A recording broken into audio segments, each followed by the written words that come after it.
ইসরায়েলের প্রধানমন্ত্রী Benjamin Netanyahu মার্কিন প্রেসিডেন্ট ডোনাল্ড ট্রাম্পের কুশপুত্তলিকা দাহ করেছে ঢাকা বিশ্ববিদ্যালয়ের একদল শিক্ষার্থীদের সংগঠন আজাদ প্যালেস্টাইনের মার্চ ফর প্যালেস্টাইন কর্মসূচি থেকে ফিলিস্তিনে গণহত্যা বন্ধের দাবি জানানো হয়।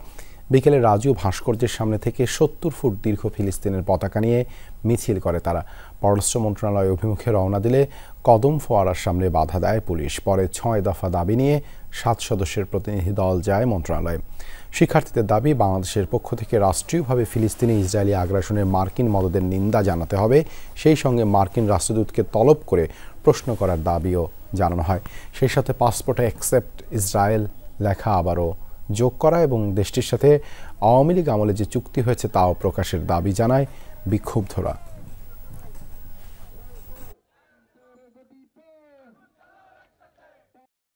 অতি দ্রুত যাতে আমাদের এই ৬টি দাবি বাস্তবায়ন করা হয়।